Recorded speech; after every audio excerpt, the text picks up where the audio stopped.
Dear students and friends, মই এইখিনিতে তোমালোকক এডুকেয়াৰ আসাম ইউটিউব চেনেললৈ আকৌ এবাৰ স্বাগতম জনাইছোঁ। টেন্সৰ বিষয়ে বিস্তাৰিত মই আলোচনা কৰি আহিছোঁ। কোন টেন্সত কেনেদৰে চেণ্টেন্স লিখিব লাগে, চেণ্টেন্সবোৰ কেনেকৈ চিনাক্ত কৰি আমি টেন্স কাৰেকশ্যন কৰিব পাৰি, সেই বিষয়ে বিস্তাৰিত আলোচনা কৰি আহিছোঁ। যিবিলাক ভিডিঅ'ৰ লিংক এই ভিডিঅ'টোৰ তলৰ ডেছক্ৰিপশ্যন বক্সত দিয়া আছে। যদি তোমালোকৰ প্ৰয়োজন আছে তেতিয়াহ'লে ডেছক্ৰিপশ্যন বক্সৰ লিংকত ক্লিক কৰি ভিডিঅ'বিলাক চাই ল'ব পাৰা, নাইবা প্লেলিষ্টত গৈ টেন্স ভিডিঅ'ৰ পৰাও সেইবিলাক ভিডিঅ' তোমালোকে চাই ল'ব পাৰা। টেন্সৰ সেই ৰুলছবিলাকৰ ওপৰত ভিত্তি কৰি আজি ছিগনাল ৱাৰ্ডৰ সহায়ত কেনেদৰে আমি চেণ্টেন্সবোৰ কোন টেন্সৰ সহায় চিনাক্ত কৰি টেন্স কাৰেকশ্যন কৰিব পাৰিম সেই বিষয়ে এই ভিডিঅ'ত আলোচনা কৰিম। প্ৰথমটো চেণ্টেন্স হ'ল হি কাম হিয়াৰ টুমৰো। চোৱা, এই চেণ্টেন্সটোত টুমৰো শব্দটো আছে। যদি কোনো চেণ্টেন্সত টুমৰো শব্দটো থাকে তেতিয়াহ'লে সেই চেণ্টেন্সটো আমি ফিউচাৰ ইনডিফিনিট টেন্সত লিখিব পাৰি, নাইবা যদি চেণ্টেন্সটোত নিৰ্দিষ্ট কামৰ নিৰ্দেশ দিয়ে তেতিয়াহ'লে সেইটো আমি প্ৰেজেণ্ট ইনডিফিনিট বা প্ৰেজেণ্ট কণ্টিনিউৱাছ টেন্সতো লিখিব পাৰি। কিন্তু টুমৰো শব্দটো ফিউচাৰ ইনডিফিনিট বা ফিউচাৰ কণ্টিনিউৱাছ টেন্সৰহে ছিগনাল। টুমৰো থকাৰ বাবে যদি আমি এই চেণ্টেন্সটো কাৰেকশ্যন কৰোঁ ফিউচাৰ ইনডিফিনিটত, তেতিয়াহ'লে হ'ব হি উইল কাম হিয়াৰ টুমৰো। নাইবা এই চেণ্টেন্সটো আমি প্ৰেজেণ্ট ইনডিফিনিটত লিখিব পাৰি, নাইবা এই চেণ্টেন্সটো আমি প্ৰেজেণ্ট কণ্টিনিউৱাছ টেন্সতো লিখিব পাৰি। এনেকুৱা আৰু বহুত চেণ্টেন্স হ'ব পাৰে, যেনেকুৱা our school reopens tomorrow, our examination commences next week. এই চেণ্টেন্সবোৰৰ বিষয়ে বিস্তাৰিত আলোচনা আগৰ ভিডিঅ'বিলাকত কৰা হৈছে, তোমালোকে পাৰিলে সেই ভিডিঅ'বিলাক চাই ল'বা। নেক্সট চেণ্টেন্স, মাই ফাদাৰ গ' টু দিল্লী নেক্সট মান্থ। চোৱা, এই চেণ্টেন্সটোত নেক্সট মান্থ আছে, গতিকে এই চেণ্টেন্সটো আমি ফিউচাৰ ইনডিফিনিট টেন্সত কাৰেকশ্যন কৰিব পাৰি। একেদৰে এই চেণ্টেন্সটো আমি প্ৰেজেণ্ট ইনডিফিনিট, প্ৰেজেণ্ট কণ্টিনিউৱাছ আৰু ফিউচাৰ কণ্টিনিউৱাছ টেন্সতো লিখিব পাৰি। কিন্তু যিহেতু চেণ্টেন্সটোত নেক্সট মান্থ আছে, সেইকাৰণে এই চেণ্টেন্সটো আমি ফিউচাৰ ইনডিফিনিটত কাৰেকশ্যন কৰিম, আৰু কাৰেকশ্যন কৰিলে হ'ব my father will go' to Delhi next month. Next sentence, they call me on Saturday. এই চেণ্টেন্সটোত অন ছেটাৰডে কথাটো উল্লেখ আছে। এনেকুৱা যদি নিৰ্দিষ্ট সময় উল্লেখ থাকে তেতিয়াহ'লেও আমি চেণ্টেন্সটো ফিউচাৰ ইনডিফিনিট টেন্সত কাৰেকশ্যন কৰিব পাৰি। সেই হিচাপে এই চেণ্টেন্সটো কাৰেকশ্যন কৰিলে হ'ব they will call me on Saturday. Next sentence, the engineer finished the work in December. চেণ্টেন্সটোত নিৰ্দিষ্ট সময় ডিচেম্বৰ উল্লেখ কৰা আছে। যদি এনেকুৱা নিৰ্দিষ্ট সময় উল্লেখ কৰা থাকে তেতিয়াহ'লে আমি ফিউচাৰ ইনডিফিনিট বা ফিউচাৰ কণ্টিনিউৱাছ টেন্সত চেণ্টেন্সটো লিখাৰ লগে লগে আমি প্ৰেজেণ্ট ইনডিফিনিট বা প্ৰেজেণ্ট কণ্টিনিউৱাছ টেন্সতো লিখিব পাৰি। নিৰ্দিষ্ট সময় ডিচেম্বৰ থকাৰ কাৰণে যদি আমি এইটো ফিউচাৰ ইনডিফিনিটত কাৰেকশ্যন কৰোঁ তেতিয়াহ'লে হ'ব the engineer will finish the work in December, নাইবা এইটো আমি প্ৰেজেণ্ট ইনডিফিনিট বা প্ৰেজেণ্ট কণ্টিনিউৱাছ টেন্সতো লিখিব পাৰি। Next sentence, I think India win the game. Win শব্দটো ব্ৰেকেটত দিয়া আছে, গতিকে এইখিনি আমি কাৰেকশ্যন কৰিব লাগে। চেণ্টেন্সটোত কি বুজাইছে চোৱা, এই চেণ্টেন্সটোত আই থিংক মই ভাবোঁ, অৰ্থাৎ মই সিদ্ধান্ত লৈছোঁ বা মই মনে মনে ডেচিশ্যন কৰিছোঁ যে ইণ্ডিয়াই খেলখনত জিকিব। নিশ্চয় খেলখনত জিকা নাই বুলি চেণ্টেন্সটোত প্ৰকাশ পাইছে। গতিকে এনেকুৱা যদি ডেচিশ্যন লোৱা বুজায় তেতিয়াহ'লে আমি ফিউচাৰ ইনডিফিনিট টেন্স ব্যৱহাৰ কৰিব পাৰি। সেই হিচাপে এইটো কাৰেকশ্যন কৰিলে হ'ব I think India will win the game. Next sentence, it is very cold outside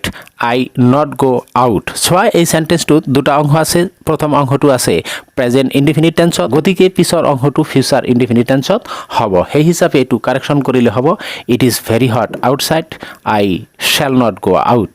next sentence, it is raining I not go' out. এই চেণ্টেন্সটোত প্ৰথম অংশটো প্ৰেজেণ্ট কণ্টিনিউৱাছ টেন্সত আছে আৰু পিছৰ অংশটো আমি শুদ্ধ কৰিব লাগে নট গ' আউট আছে। যদি কোনো চেণ্টেন্সৰ এটা অংশ প্ৰেজেণ্ট টেন্সত থাকে তেন্তে আন এটা অংশ আমি ফিউচাৰ ইনডিফিনিট টেন্সত লিখিব লাগে। গতিকে এইটো কাৰেকশ্যন কৰিলে হ'ব it is raining I shall not go' out. একেদৰে যদি কোনো চেণ্টেন্সৰ এটা অংশ প্ৰেজেণ্ট পাৰফেক্ট টেন্সত থাকে তেতিয়াহ'লে আনটো অংশ ফিউচাৰ ইনডিফিনিটত লিখিব লাগে। Next sentence, unless you play I not play there. এই চেণ্টেন্সটোত নট প্লে ব্ৰেকেটত দিয়া আছে। এই চেণ্টেন্সটোৱে বুজাইছে যদি তুমি নেখেলা তেন্তে ময়ো নেখেলো তাত। চেণ্টেন্সটোৰ প্ৰথম অংশটো যিহেতু প্ৰেজেণ্ট ইনডিফিনিট টেন্সত দিয়া আছে ইউ প্লে, গতিকে বাকী অংশটো আমি ফিউচাৰ ইনডিফিনিট টেন্সত লিখিব লাগিব। গতিকে এইটো কাৰেকশ্যন কৰিলে হ'ব unless you play I shall not play there. Next sentence চোৱা, আই ৱাইট ব্ৰেকেটত দিয়া আছে আনটিল হি কামছ। এই চেণ্টেন্সটোত আনটিল শব্দটো আছে আৰু এটা অংশ প্ৰেজেণ্ট ইনডিফিনিট টেন্সত দিয়া আছে, আনটো অংশ আমি কাৰেকশ্যন কৰিব লাগে। এনেদৰে কোনো চেণ্টেন্সত যদি আনটিল শব্দটো থাকে তেতিয়াহ'লে এটা অংশ প্ৰেজেণ্ট ইনডিফিনিট হ'লে আনটো অংশ ফিউচাৰ ইনডিফিনিটত লিখিব লাগে সেই হিচাপে আমি এইটো কাৰেকশ্যন কৰিলে হ'ব I shall wait until he comes next চেণ্টেন্সটো চোৱা হি ৰিড টিল 9 PM তেওঁ 9 বজালৈকে পঢ়িব এই চেণ্টেন্সটো টিল শব্দটো আছে এই টিল শব্দ থাকিলে আমি চেণ্টেন্সটো ফিউচাৰ কণ্টিনিউয়াছ নাইবা ফিউচাৰ ইনডিফিনিট নাইবা ফিউচাৰ পাৰফেক্ট টেন্সতো লিখিব পাৰি সেই হিচাপে যদি আমি এইটো লিখো তেতিয়াহ'লে হ'ব পাৰে he will read till 9 PM he will be reading till 9 PM or he will have read till 9 PM কাৰণ নিৰ্দিষ্ট সময় বা নিৰ্দিষ্ট সময়ৰ আগলৈকে কোনো কাম হ'ব বা চলি থাকিব বা আগতে শেষ কৰা হ'ব যদি বুজায় তেতিয়াহ'লেও আমি সেইটো ফিউচাৰ পাৰফেক্ট টেন্সত ব্যৱহাৰ কৰিব পাৰি নেক্সট চেণ্টেন্স চোৱা দে গো বিফৰ হি এৰাইভছ চোৱা এই চেণ্টেন্সটোত বিফৰ আছে আৰু বিফৰৰ পিছৰখিনি প্ৰেজেণ্ট ইনডিফিনিট টেন্সত দি আছে হি এৰাইভছ গতিকে আগৰখিনি আমি কোন টেন্সত কাৰেকশ্যন কৰিম যদি কোনো চেণ্টেন্সত বিফৰ থাকে আৰু এটা অংশ যদি প্ৰেজেণ্ট ইনডিফিনিট টেন্সত থাকে তেতিয়াহ'লে আনটো অংশ আমি ফিউচাৰ পাৰফেক্ট টেন্সত লিখিব লাগে সেই হিচাপে এইটো কাৰেকশ্যন কৰিলে হ'ব they will have gone before he arrives next sentence চোৱা Mina will have asked the question before Mrinal go to ব্ৰেকেটত দিয়া আছে ওপৰৰ নিয়মটোৰ দৰে একেই বিফৰৰ আগৰ অংশটো ফিউচাৰ পাৰফেক্ট টেন্সত আছে গতিকে পিছৰ অংশটো প্ৰেজেণ্ট ইনডিফিনিট টেন্সত হ'ব গতিকে সেই হিচাপে এইটো কাৰেকশ্যন কৰিলে হ'ব Mina will have asked the question before Mrinal goes next sentence a month cross ব্ৰেকেটত দিয়া আছে ক্ৰছ শব্দটো সিন্স আই ৱেণ্ট দেয়াৰ মই তাতে যোৱাটো 1 মাহ পাৰ হৈ গ'ল এই চেণ্টেন্সটোত ইয়াকেই বুজাইছে এই চেণ্টেন্সটোত সিন্স শব্দটো আছে আৰু সিন্স শব্দৰ পিছৰ অংশটো পাষ্ট ইনডিফিনিট টেন্সত দিয়া আছে এনেদৰে যদি কোনো চেণ্টেন্সত সিন্স শব্দটো থাকে আৰু এটা অংশ যদি পাষ্ট ইনডিফিনিটত দিয়া থাকে তেতিয়াহ'লে আনটো অংশ প্ৰেজেণ্ট পাৰফেক্ট টেন্সত লিখিব লাগে সেই হিচাপে এইটো কাৰেকশ্যন কৰিলে হ'ব a month has crossed since I went there এনেকুৱা আৰু বহুত চেণ্টেন্স হ'ব পাৰে যেনেকুৱা 10 years have passed since I met you এনেকুৱা আৰু হ'ব পাৰে চেণ্টেন্স নেক্সট চেণ্টেন্স চোৱা my sister is not at home he go out go to ব্ৰেকেটত দিয়া আছে এই চেণ্টেন্সটোত দুটা অংশ আছে দুটা অংশৰ প্ৰথম অংশটো প্ৰেজেণ্ট ইনডিফিনিট টেন্সত দিয়া আছে যিটো এটা কাম হৈছে সেই কামৰ ৰেজাল্টটো কি আমি সেই হিচাপে সেন্টেন্সটো শুদ্ধ কৰিব লাগে মোৰ ভনীয়েক ঘৰত নাই ঘৰত নথকাৰ ৰেজাল্টটো কি তাই ওলাই গৈছে গতিকে প্ৰথম কামটোৰ ৰেজাল্ট হৈছে ওলাই যোৱাটো যদি কোনো কাম হয় আৰু তাৰ এটা ৰেজাল্ট থাকে তেতিয়াহ'লে এইটো প্ৰেজেন্ট পাৰফেক্ট টেন্সৰ সেন্টেন্স হয় গতিকে আমি এইটো প্ৰেজেন্ট পাৰফেক্ট টেন্সত কাৰেকশ্যন কৰিব লাগিব সেই হিচাপে এইটো লিখিলে হ'ব my sister is not at home he has gone out next sentence the teacher teach us নাও ফৰ 6 মান্থ এই সেন্টেন্সটোত নাও শব্দটো আছে লগতে ফৰ 6 মান্থস এই শব্দটোও আছে গতিকে আমি সেন্টেন্সটো কোন টেন্সত কাৰেকশ্যন কৰিম নাও থকাৰ কাৰণে আমি প্ৰেজেন্ট কন্টিনিউয়াছ টেন্সত কাৰেকশ্যন কৰিম নে ফৰ 6 মান্থস আমি প্ৰেজেন্ট পাৰফেক্ট কন্টিনিউয়াছ টেন্সত কাৰেকশ্যন কৰিম এটো লৈ এটা দোধৰমতৰ অৱস্থাত পৰিব পাৰে নিশ্চয় তোমালোকে জানাই যে অতীতত কোনো কাম আৰম্ভ হৈ বৰ্তমানলৈকে যদি চলি থাকে তেতিয়াহ'লে প্ৰেজেন্ট পাৰফেক্ট কন্টিনিউয়াস টেন্স হয় গতিকে এই নাও শব্দটোৱে বৰ্তমানৰ সময়ক বুজাইছে অৰ্থাৎ 6 মাহৰ পৰা এতিয়ালৈকে কামটো চলি থকা বুজাইছে শিক্ষকে শিকাই থকা বুজাইছে গতিকে এই নাও শব্দটোৰ কাৰণে সেন্টেন্সটো প্ৰেজেন্ট কন্টিনিউয়াস টেন্সত হ'ব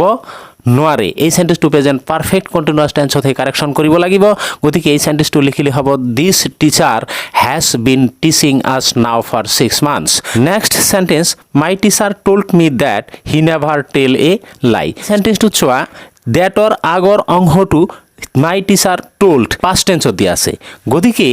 এইটো যদি পাষ্ট টেন্সত দিয়া থাকে তেতিয়াহ'লে নিয়মমতে আমি দ্যাটৰ পিছৰ নিও আমি পাষ্ট টেন্সত লিখিব লাগে কিন্তু হি নেভাৰ টেল এ লাই তেওঁ কেতিয়াও মিছা কথা নকয় এইটো এটা অভ্যাসগত কাম যদি এনেকুৱা অভ্যাসগত কাম ৰিপৰ্টেড স্পিচটোৱে প্ৰকাশ কৰে তেতিয়াহ'লে ৰিপৰ্টিং স্পিচৰ ভাৰ্বটো অৰ্থাৎ টোল্ড যদিও থাকে তথাপি পিছৰ অংশটোত কোনো পৰিৱৰ্তন নহয় যি টেন্স আছে সেই টেন্সতেই লিখিব লাগে সেই হিচাপে এইটো কাৰেকশ্যন কৰিলে হ'ব my teacher told me that he never tells a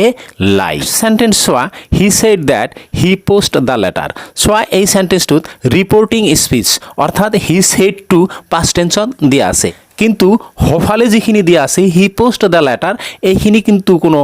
universal truth সেন্টেন্সও নহয় নাইবা হেবিচুৱেল একশ্যনো নহয় গতিকে এইটো আমি কাৰেস্পন্ডিং পাষ্ট টেন্সতহে কাৰেকশ্যন কৰিব লাগিব গতিকে সেই হিচাপে আমি যদি এইটো কাৰেক্টকৈ নেৰেশ্যনৰ ফৰ্মত লিখোঁ তেতিয়াহ'লে হ'ব he said that he had posted the letter next sentence he said that he will help his friends so' এই সেন্টেন্সটোত ৰিপৰ্টিং স্পীচ অৰ্থাৎ হি ছেইডটো পাষ্ট টেন্সত দিয়া আছে আৰু তাৰ পিছত ডেট আছে আৰু তাৰ পিছত হি উইল হেল্প হিজ ফ্ৰেণ্ডছ এইটো আমি ইনডাইৰেক্ট স্পীচত লিখিব লাগে ইনডাইৰেক্ট স্পীচত যেতিয়া আমি লিখিবলৈ যাম যেহেতু প্ৰথম অংশটোত ছেইডটো পাষ্ট টেন্সত আছে গতিকে ব্ৰেকেটত যি উইল শব্দটো দিয়া আছে সেই উইলটো আমি পাষ্ট টেন্স কৰিব লাগিব অৰ্থাৎ উড বনাব লাগিব আৰু বাকীখিনি ঠিকেই থাকিব গতিকে সেই হিচাপে এইটো কাৰেকশ্যন কৰিলে হ'ব he said that he would help his friends next sentence please ring me up as soon as he কামটো ব্ৰেকেটত দিয়া আছে চ' এই সেন্টেন্সটোত দুটা অংশ আছে এটা অংশ এজ সুন এজৰ আগত যিখিনি প্ৰেজেণ্ট ইনডিফিনিট টেন্সত দিয়া আছে আৰু ইম্পেৰেটিভ সেন্টেন্স হয় আৰু পিছৰ অংশটো দিয়া আছে হি কাম ব্ৰেকেটত গতিকে এজ সুন এজ যদি কোনো সেন্টেন্সত থাকে তেতিয়াহ'লে সেই সেন্টেন্সটো আমি প্ৰেজেণ্ট ইনডিফিনিট টেন্সত কাৰেকশ্যন কৰিব লাগে গতিকে যেহেতু প্ৰেজেণ্ট ইনডিফিনিট টেন্সত কাৰেকশ্যন কৰিব লাগিব তেতিয়াহ'লে সেই হিচাপে আমি যদি এইটো লিখোঁ তেতিয়াহ'লে হ'ব please ring me up as soon as he comes next sentence I have my dinner an hour ago এই সেন্টেন্সটোত চোৱা এন আৱাৰ এগো কথাটো আছে আমি জানো যদি কোনো সেন্টেন্সত এগো শব্দ থাকে তেতিয়াহ'লে সেই সেন্টেন্সটো পাষ্ট টেন্সৰ সেন্টেন্স হয় যদি এইটো পাষ্ট টেন্সৰ সেন্টেন্স হয় তেতিয়াহ'লে ইয়াত মেইন ভাৰ্ব হিচাপে হেভ শব্দটো দিয়া আছে ইয়াত হেভ শব্দটোৱে আছে বুজোৱা নাই ইয়াত হেভ শব্দটোৱে খোৱা বুজাইছে গতিকে এন আৱাৰ এগো যিহেতু আছে তেতিয়াহ'লে আমি হেভ শব্দটোৰ ফাৰ্ষ্ট ফৰ্ম কেৱল বহুৱাই দিলেই সেন্টেন্সটো কাৰেক্ট হৈ যাব গতিকে এইটো লিখিলে হ'ব I had my dinner an hour ago next sentence হোৱা darkness goes away when the sun shine শব্দটো ব্ৰেকেটত দিয়া আছে চ' ইয়াত দুটা অংশ আছে হুৱেনৰ আগত এটা অংশ আৰু হুৱেনৰ পিছৰ এটা অংশ যদিও দুটা অংশ আছে ইয়াত লক্ষ্য কৰা কাম দুটা সূৰ্য উদয় হ'লে আন্ধাৰ আঁতৰি যায় এইটো এটা চিৰসত্য ঘটনা আৰু এনেকুৱা চিৰসত্য দুটা ঘটনা যদি কোনো সেন্টেন্সত প্ৰকাশ কৰা হয় সেইবিলাকক জিৰ' কণ্ডিশ্যনেল বুলি কোৱা হয় গতিকে এইটো এটা জিৰ' কণ্ডিশ্যনেল সেন্টেন্স আৰু জিৰ' কণ্ডিশ্যনেল সেন্টেন্সৰ দুটা অংশই প্ৰেজেণ্ট ইনডিফিনিট টেন্সত লিখিব লাগে গতিকে এইটো কাৰেকশ্যন কৰিলে হ'ব darkness goes away when the sun shines next sentence হোৱা one of my brothers live in Guwahati এই সেন্টেন্সটো বৰ important sentence one of my brothers এইখিনি শব্দৰ অৰ্থ কি অৰ্থাৎ মোৰ ভায়েকবিলাকৰ এজন ভায়েক অৰ্থাৎ ইয়াৰ ছাবজেক্টটো ছিংগুলাৰ নাম্বাৰ যদি ছাবজেক্টটো ছিংগুলাৰ নাম্বাৰ তেতিয়াহ'লে এই লিভ ভাৰ্বটো যে আছে ইয়াৰ লগত কেৱল আমি এছ এটা বহুৱাই দিলেই সেন্টেন্সটো শুদ্ধ হৈ যাব কিন্তু যদি তোমালোকে ভাবা যে ব্ৰাদাৰ্ছ আছে প্লুৰাল নাম্বাৰ তেতিয়াহ'লে কিন্তু সেন্টেন্সটোত খেলি মেলি লাগি যাব গতিকে এই সেন্টেন্সটো কাৰেকশ্যন কৰিলে হ'ব one of my brothers lives in Guwahati next sentence we finish our work by Monday next দেখা এই সেন্টেন্সটোত বাই মানডে নেক্সট অহা সোমবাৰে আমাৰ কামটো সমাপ্ত কৰিম এই সেন্টেন্সটোত তাকেই বুজাইছে গতিকে কোনো নিৰ্দিষ্ট সময়ত যদি কাম সমাপ্ত কৰা হ'ব ভৱিষ্যৎকালত বুজায় তেতিয়াহ'লে সেই সেন্টেন্সবিলাক ফিউচাৰ পাৰফেক্ট টেন্সত লিখিব লাগে গতিকে এইটো কাৰেকশ্যন কৰিলে হ'ব we will have finished our work by Monday next sentence হোৱা the boy is playing now ল'ৰাজনে এতিয়া খেলি আছে but he sleep an hour ago এই সেন্টেন্সটোত শ্লিপ শব্দটো ব্ৰেকেটত দিয়া আছে এই সেন্টেন্সটোৰ মাজত বাট আছে বাটৰ আগৰখিনি প্ৰেজেণ্ট কণ্টিনিউৱাছ টেন্সত আছে আৰু পিছৰখিনি এন আৱাৰ এগো 1 ঘণ্টা আগত যেহেতু সেন্টেন্সটোত উল্লেখ আছে গতিকে পিছৰখিনি আমি পাষ্ট কণ্টিনিউৱাছ টেন্সত লিখিব লাগিব গতিকে এইটো লিখিলে হ'ব the boy is playing now but he was sleeping an hour ago dear friends and students আজিৰ এই ভিডিঅ'ৰ জৰিয়তেই সিগনেল ৱাৰ্ডৰ সহায়ত কেনেদৰে আমি টেন্স কাৰেকশ্যন কৰিব পাৰি সেই ভিডিঅ' ইয়াতেই সামৰণি মাৰিলোঁ যদি তোমালোকৰ ভিডিঅ'টো ভাল লাগিছে আৰু তোমালোকে উপকৃত হৈছা তেতিয়াহ'লে ভিডিঅ'টোত এটা লাইক কৰি দিবা নিশ্চয় তোমালোকৰ বন্ধু বান্ধৱীলৈ শ্বেয়াৰ কৰিবা যাতে সিহঁতেও উপকৃত হ'ব পাৰে আৰু যদি তুমি এই চেনেলত নতুন আৰু এতিয়ালৈকে চেনেলটো ছাবস্ক্ৰাইব কৰা নাই তেতিয়াহ'লে চেনেলটো ছাবস্ক্ৰাইব কৰি নটিফিকেশ্যন বেল আইকনটো বজাই ৰাখিবা যাতে পৰৱৰ্তী গ্ৰামাৰৰ যিকোনো ভিডিঅ' এৰি দিয়াৰ লগে লগে তোমাৰ ওচৰত নটিফিকেশ্যন গৈ পায় আৰু ভিডিঅ'টো তুমি লগে লগে পাই যোৱা ধন্যবাদ জয় আই অসম।